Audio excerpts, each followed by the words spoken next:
Di awal film kita diperlihatkan seorang bapak yang bernama Pak Damang yang sedang bercerita kepada anaknya yang bernama Iwan. Pak Damang memberi nasihat kepada anaknya kalau Iwan ingin mengejar cita-citamu maka berlarilah, kejar sekuat tenaga, supaya kau tidak menyesal nantinya. Kalau kau ingin mengejar cita-citamu, supaya kau tidak menyesal nanti, Iwan. 10 tahun berlalu, kini Iwan sudah beranjak dewasa. Iwan dan kedua temannya yang bernama Faris dan Hendri menghabiskan waktu berjam-jam dengan bermain game di warnet. Karena keasikan bermain game, Iwan yang pulang ke rumah larut malam mengendap-endap saat memasuki rumah. Hal ini dikarenakan Iwan takut dimarahi bapaknya. Namun, di sini Iwan ketahuan dan berbohong kepada ayahnya kalau dia pulang malam karena habis mengerjakan tugas di rumah Hendri. Ngejain PR di rumah Hendri. Ibu Ratih yang melihat Iwan pulang larut malam justru membela Iwan karena menurutnya, jika Pak Damang terlalu keras kepada Iwan. Iwan tidak akan pernah bicara apa-apa dengan Pak Damang. Lalu, Pak Damang berkata jika ia keras kepada Iwan karena dia ingin Iwan lulus sekolah lalu meneruskan sekolahnya di sekolah pelayaran. Pelayaran. Jadi aku dorong. Keesokan harinya saat di sekolah, Iwan cemas karena dia mendapatkan nilai ulangan yang jelek dan jika nilainya jelek bapaknya pasti akan memarahinya.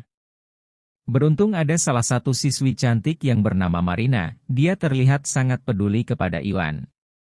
Dan mau mengajari Iwan pelajaran sekolah. Sepulangnya dari sekolah seperti biasa Iwan, Hendri dan Faris nongkrong sebentar di warung dan bersiap untuk pergi ke warnet. Akan tetapi karena tidak ada yang punya uang, lantas mereka pergi ke rumah Faris. Udah lah, gitu main rumahku aja. Siap. Di rumah Faris, Iwan bercerita bahwa Iwan suka dengan Marina. Namun cerita Iwan tidak ditanggapi Faris dan Hendri, mereka malah asyik bermain game Mobile Legends, permainan yang mirip mereka mainkan di warnet. Iwan yang tidak memiliki handphone hanya bisa melihat Faris dan Hendri bermain. Bapak, kau mau beliin aku handphone? Ketika di rumah, Pak Damang tiba-tiba memberi Iwan segepok uang. Maksud Pak Damang memberi uang itu adalah supaya Iwan menabungnya, karena untuk masuk sekolah pelayaran membutuhkan biaya yang tidak sedikit. Bu Ratih yang melihat hal itu heran dengan sikap suaminya karena tumben dia baik kepada Iwan. Semoga dia lebih baik daripada aku. Lu biaya. Supaya Iwan yang tidak peduli nasihat pada bapaknya, justru menggunakan sebagian uang tersebut untuk membeli handphone Android bekas. Namun sialnya, handphone yang dibeli Iwan tidak mampu untuk bermain game Mobile Legends, ini dikarenakan kapasitas memori yang terlalu kecil. Iwan yang diberi saran oleh Hendri untuk pergi ke tokonya, agar menukar tambah handphonenya dengan kapasitas memori yang lebih besar. Sesampainya di toko Hendri, Iwan tak sadar jika uang yang telah diberikan bapaknya sudah habis untuk membeli HP tersebut. Ih, HP baru nih. Rusak lagi kau ya, kau ganti duitku ya. Cek dulu. Iwan yang sudah memiliki handphone baru menghabiskan hari-harinya dengan bermain game sehingga dia sering pulang larut malam.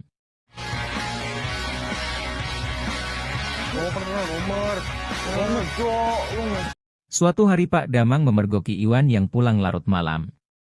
Pak Damang marah kepada Iwan karena dia ketahuan bermain game. Namun lagi-lagi Bu Ratih datang sebagai pahlawan, Bu Ratih tetap membela Iwan meskipun dia melakukan kesalahan.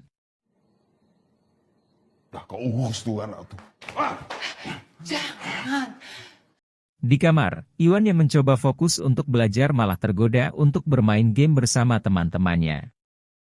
Akibatnya keesokan harinya Iwan ketiduran di kelas, dia beralasan sakit dan meminta izin untuk ke ruang UKS. Kayaknya saya sakit. Saat di UKS lagi dan lagi Iwan bermain game dan selang beberapa saat datang Hendri dan Faris yang menawari Iwan untuk menjadi joki game Mobile Legends. Faris berkata jika Iwan menang di setiap match dia akan mendapat bayaran. Sedangkan waktu itu game Mobile Legends sedang naik daun di kalangan para remaja. Iwan yang menerima tawaran itu langsung didapuk menjadi joki, sementara Faris menjadi koordinator dan Hendri menjadi bendahara. Hitungan. Nah, oh jadi inilah daftar dulu ke aku. Nah, masalah pembayaran. Akibatnya, Iwan yang mendapat banyak orderan joki terus bermain game kapanpun, dimanapun, bahkan waktu pelajaran sekalipun. Suatu hari Iwan dipanggil bapaknya dan Iwan bercerita jika dia kini sudah mempunyai penghasilan sendiri dengan menjadi joki game. Mendengar hal itu Pak Damang terlihat tidak suka karena penghasilan dari joki game tidak menentu. Joki. Di kamar, Iwan ternyata diam-diam telah menabung, uang itu rencananya akan digunakan Iwan untuk pergi ke Jakarta. Lalu, Bu Ratih datang dan menasehati Iwan jika bermain game itu boleh-boleh saja asal jangan sampai lupa waktu. Di sekolah, karena Iwan dan Marina tidak mengerjakan tugas yang telah diberikan mereka berdua dikeluarkan dari kelas. Momen ini dimanfaatkan Iwan untuk bisa dekat dengan Marina, karena Iwan sendiri sudah lama suka dengan Marina. Salah, aku kan manusia, bukan robot. Ternyata aku juga nggak kerjain. Di atap sekolah Henry bercerita bahwa Marina setelah lulus sekolah akan berkuliah di Jogja. Sementara Faris, dia ingin berkuliah di Jakarta dan ingin menjadi pro player atau pemain game profesional di sana. Mendengar hal itu, Iwan dan Henry juga ingin mengikuti Faris dan mereka bertiga berjanji setelah lulus sekolah akan pergi ke Jakarta. Aku harus ke Jakarta. Janji! Sepulang sekolah Iwan dan Marina belajar bersama di kelas. Terlihat, Iwan tidak bersemangat belajar, dia beralasan bahwa banyak pikiran. Lalu, Iwan mengajak Marina untuk pergi ke acara pernikahan kakaknya, Marina langsung menyetujui ajakan dari Iwan. Nikahan kakakku, mau nggak? Mau. Kapan? Suatu hari, saat Iwan dan teman-temannya bermain game di warung. Salah satu guru secara diam-diam merekam saat Iwan menjadi joki. Akibatnya, kedua orang tua Iwan harus dipanggil kepala sekolah, dia menyuruh agar menasehati Iwan untuk berhenti bermain game. Di rumah Iwan bercerita jujur bahwa dia tidak masuk sekolah karena mendapat banyak orderan joki. Pak Damang yang sudah kehabisan kesabaran mengancam Iwan jika dia masih bermain game, Iwan akan diusir dari rumah dan tidak dianggap sebagai anak. Tidak anggap kau anakku. Dan kau tidak boleh. Bapak nggak mau dengar lagi kau jadi joki. Kau dengar, ha? Keesokannya, Marina yang bersedia datang di pernikahan, diperkenalkan Iwan ke bapaknya. Pak Damang berpesan agar Marina mau mengajari pelajaran sekolah. Akan tetapi kenyataannya saat ujian sekolah, Iwan masih saja membandel dan tidak masuk saat ujian berlangsung. Pak Damang kembali lagi dipanggil kepala sekolah, dia memberi satu kali lagi kesempatan kepada Iwan untuk mengikuti ujian susulan. Dan kepala sekolah itu pun berpesan jika Iwan ketahuan lagi bermain game dia akan dikeluarkan dari sekolah. Pak Damang yang sudah naik pitam dengan kelakuan anaknya memarahinya dengan keras.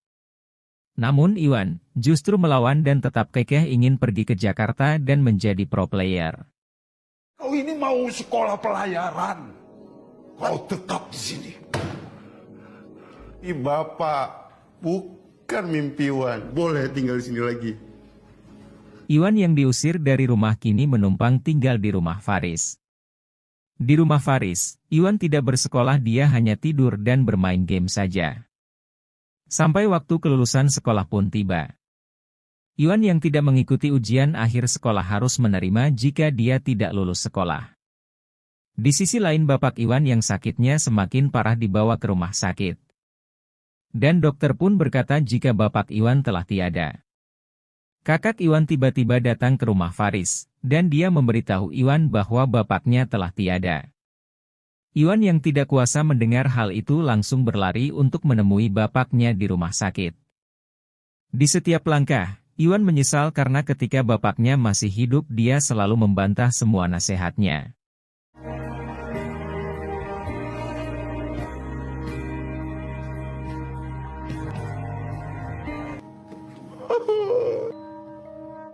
Beberapa hari kemudian, Marina menemui Iwan di sebuah kafe. Maksud dari kedatangan Marina adalah memberi motivasi kepada Iwan agar bisa bangkit dari keterpurukan dan tidak berlarut-larut dalam kesedihan.